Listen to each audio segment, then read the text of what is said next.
Hi everyone, I'm PirateWalnut, and finally I can clickbait the video with it being 0 deaths. I have been waiting for this. I mean, here's how to stay alive on Mercy. Another day, another season where Mercy is just a bit worse. Maybe we deserve this. Us girls and gays somehow always gravitate to the most useless characters, but still provide what we need to provide. A buzzword that people can use when the views are low. Anywho, we'll be pocketing Pharah for this part. Regardless of where my Pharah goes, I'm making sure to hold the walls or cover tightly, since the farther I am from cover, the more the enemy can see me, so making sure I do this ensures safety.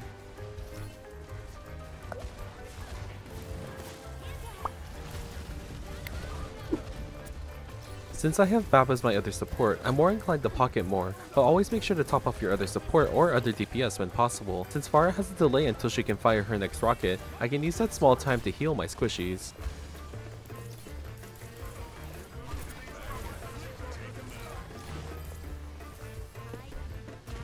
Pharah advances and I need to push up with her. I play near a wall, and while D.Va and Tracer are below, as long as I LOS the Ashe, this position is safe for me. Also, since I play near the wall, it's easier for Bap to heal me, and frankly all supports need a little help.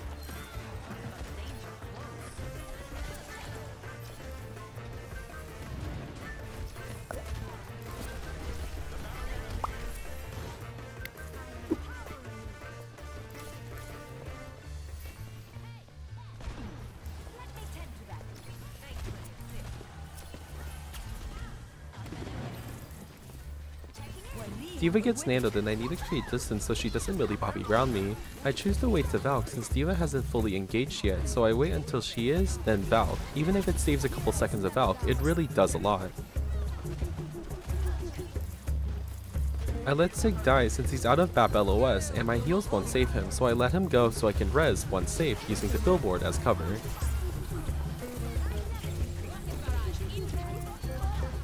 I should have stayed with Pharah since I could have kept her up since Ana was dead.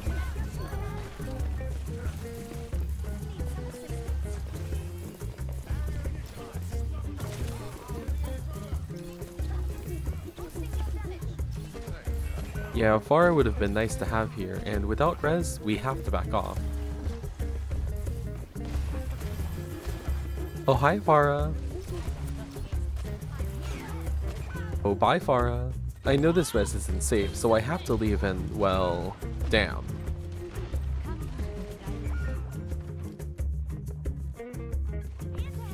Anywho, time to regroup. For this point, I mainly want to use the rooftop since it covers most of the ground me and Echo may hold, as well as have great LOS of the rest of my team. Yeah, my Cass is not having a great time, isn't he?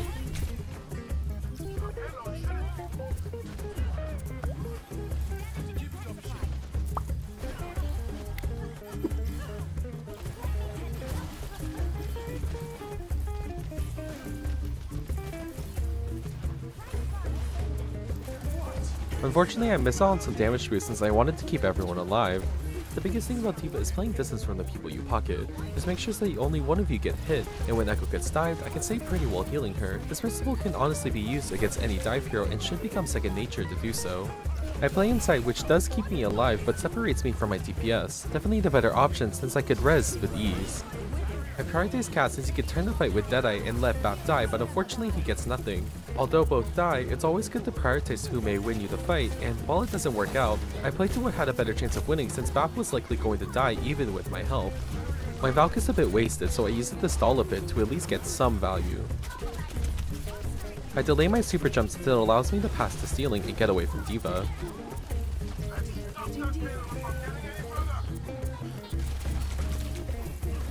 I go back to my team and heal Bap. I should have let him go since while I got out safely because of him, I could have stayed with Cass and supported my Echo during the fight, which would have been better use of my beam.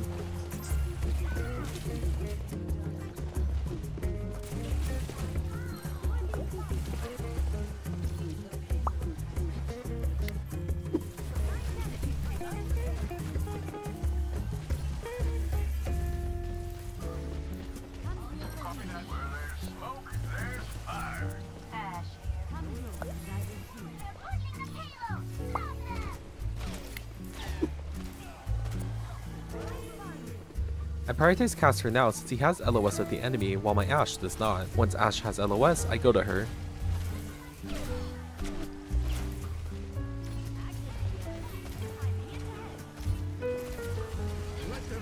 I pop Valk and use these crates as cover and utilize the range I have with Valk. While I lose LOS for a bit, I latch onto BAP to give everyone beam. I don't even try to go for D.Va since she is already 6 feet under. I fly forward just in case I can try to get D.Va out of mech, but the heals are too much and I back off before Valk ends. I initially fly to Cass to maybe help, but he's also a lost cause and I fly back to the living. I prioritize BAP since he can heal Ashe from afar.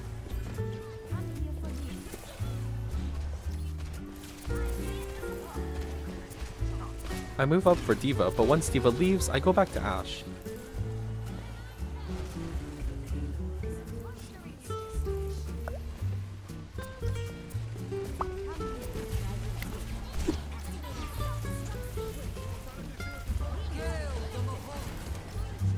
I see Cass and I know he wants to ult, so I prioritize him and BAP, but once I see Ashe in danger, I go back to her. I hold this corner since it's the safest spot for me and I'm almost to Valk and I know I can stall it out.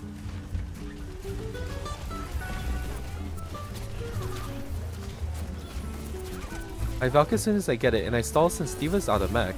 I could have damage boosted here, but since I was stalling, I held heal to make sure I had enough regen to stay alive.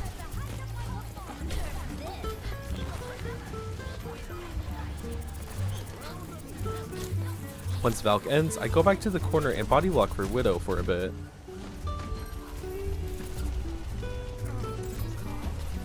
BAP dies and the only way this res is somewhat possible is if I super jump res. I sidestep from the pulse bomb, then pick up the health pack, then fly out to safety. To be honest, I think Widow is useless here, so I don't waste my time keeping her up.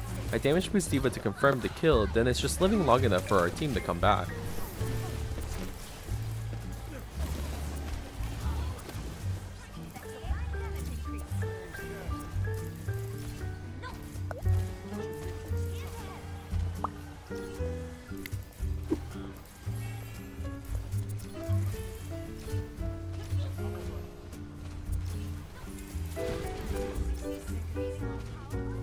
I almost have Valk again, so I'm looking for any ult charge to get Valk for this next fight.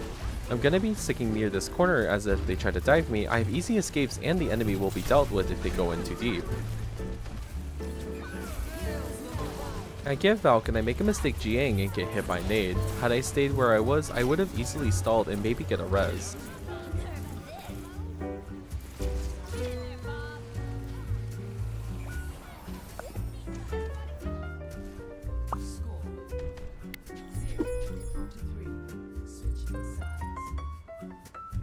For this round, we'll be pocketing our hit scans. Because we're on Ball, I just need to stabilize my backline and whenever Ball shows up, then I'll heal him.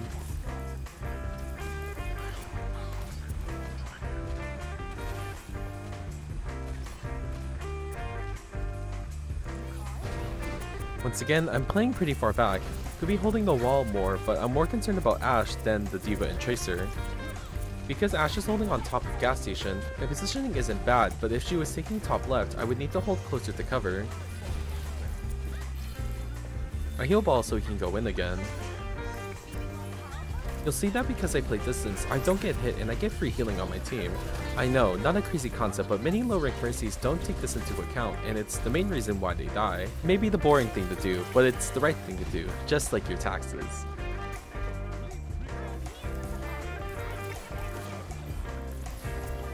Unfortunately, our team can't push up since we don't have the space to walk up, so we just sit around, and specifically this reason that Mercy is just weaker since a lot of her playmaking is trusted within others. In most circumstances, this would be a time to swap to something different that could help create openings, but you're watching my channel, so you know I won't.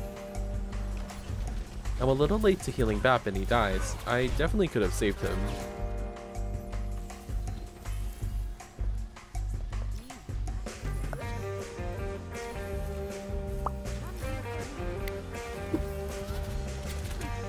With the regroup, we get a Zarya swap, and you know things are looking good for me. Skin is clear, Harvest is good, and I won't lose my sanity. With the swap to Zarya, I'm more inclined to keep her alive, especially if she is high charged.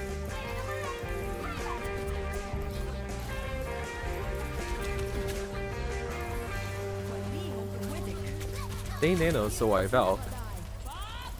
Unfortunately, it's not enough to keep BAP up, and with the enemy dumping 4 ults, we can't sustain, but we still have Window which can help us in this next fight.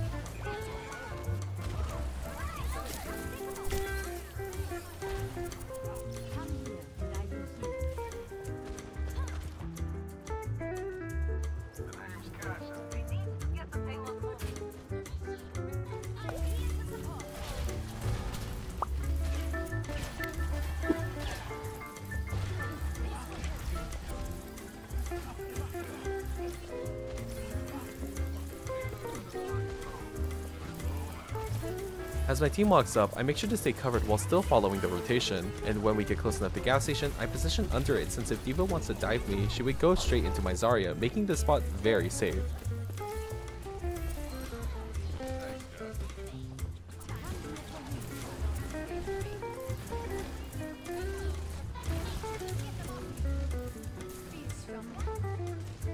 And with good planning with my positioning, it's so simple for me to stay out of danger and let my team do the work, just like God intended.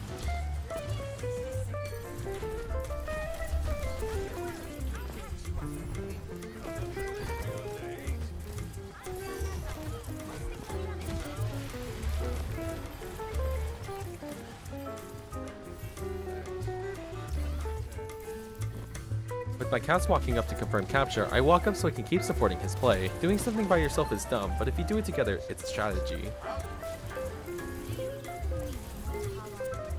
I should pick a side to hold since playing in the middle exposes me a lot. Thankfully I lock in and play in their cover. Don't be afraid to use height differences to allow safer positioning. I'm able to be my Cass and not even be on the enemy screens. I could be playing more safe by positioning with Cass since I have Valk and could beam my other teammates with it if needed. If I didn't have Valk, this position would be fine, but with Valk you can look for more selfish and safe spots to hold.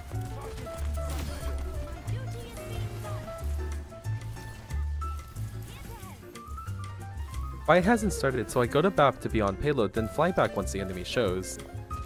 Since the enemy is still giving space, I hover on payload to make it move faster.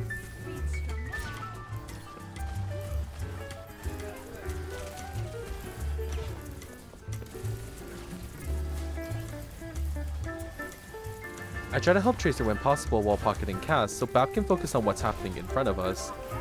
With BAP on fire and Cass critical, I Valk so I can quickly stabilize the homosexuals. I hold damage boost since I won't be able to out-heal Nanoed Ashe and Res once bubbled. Zarya gets a pretty good grab, and while I could damage boost Zarya, I pistol to ensure someone in it dies since Cass fell off high ground and Sigma was body blocking the squishies. It's plays like this, while small, are proactive, and as Mercy, it's always good to look for these type of plays.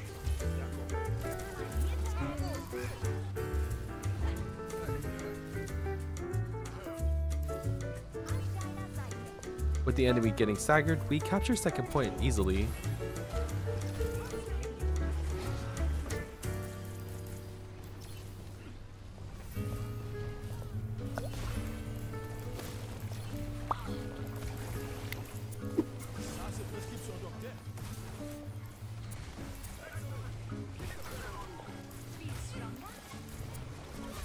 I hold near left since it will be easier for me to rotate out if things go awry, which, speaking of,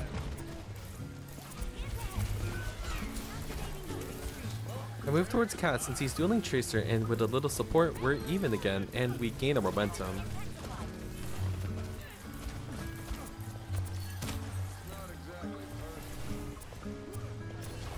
I could be damage choosing Zarya here instead of Cass because of Grasp.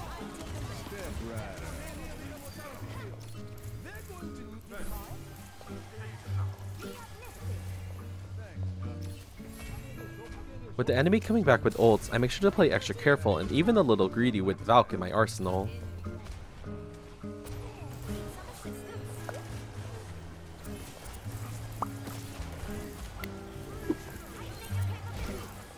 I could have kept BAP up had I paid attention, but I instantly res. I could have waited since I could easily confirm a kill on Moira with damage boost since she faded in. Once res is done, I make sure to latch healing, then move towards the Mega and force Tracer recall, then simply fly away like nothing happened and just blue beam the pain away.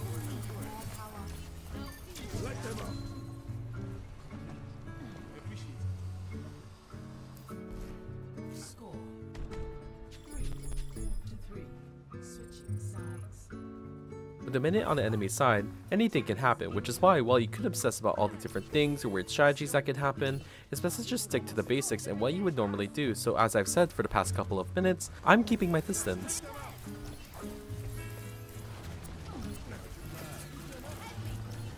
I usually like this back corner since I can help my Tracer if she wraps around gas station while still having good vision of my team.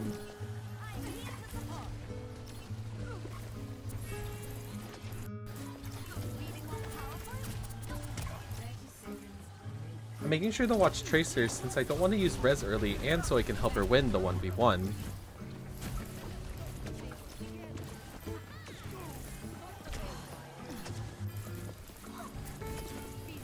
I'm planning where I want to go once the enemy pushes up, and that leads me to playing on bridge.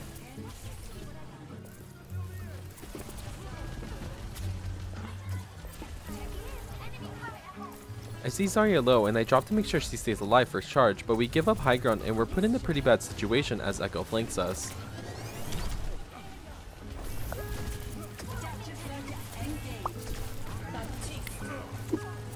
This Valk is not great, and to be honest I thought more of my team could live, but I body blocked with Bubble to help give Zarya charge and make sure we get out alive.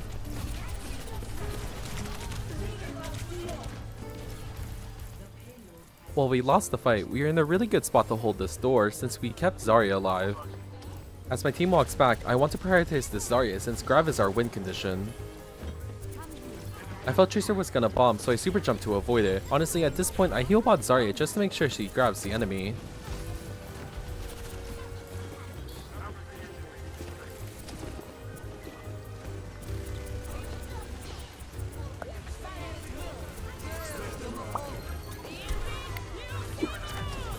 I didn't need to fly around and I could have saved the cast had the bomb be anywhere else and I would be dead. I create distance for Moira, then once safe I res Zarya and that closes out the round.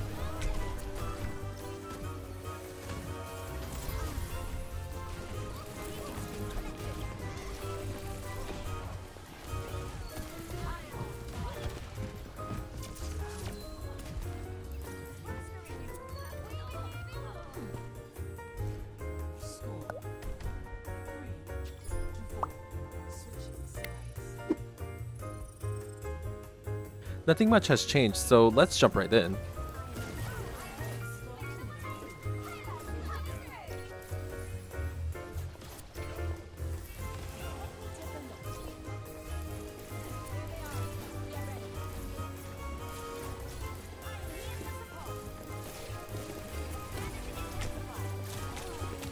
With Zarya instead of ball, we take space very quickly, and with Cass moving towards mini, I play coast to support. Then once he takes slope, I move into gas station.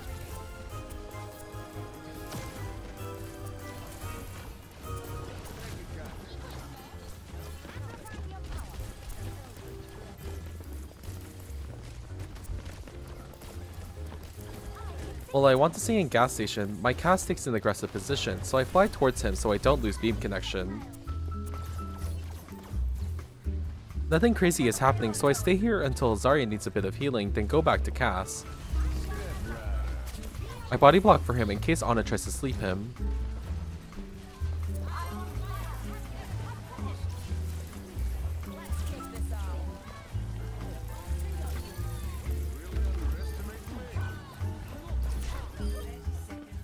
I don't res Tracer since their spawn is right there. With Moira in our back, this is a perfect time for my team to push up and capitalize on the enemy essentially being down to support.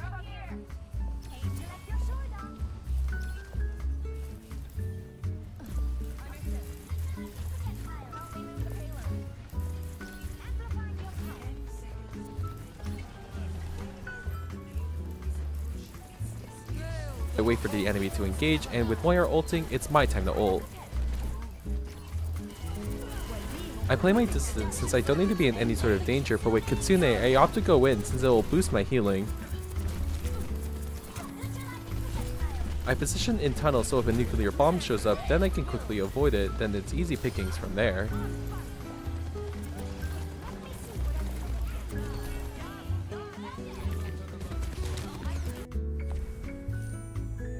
Thank you so much for watching. We're nearing 3,000 subscribers soon, and if you haven't already, make sure to subscribe as it tells me you like the content as well as push it to more people. Make sure to like and comment, and until next time, bye bye!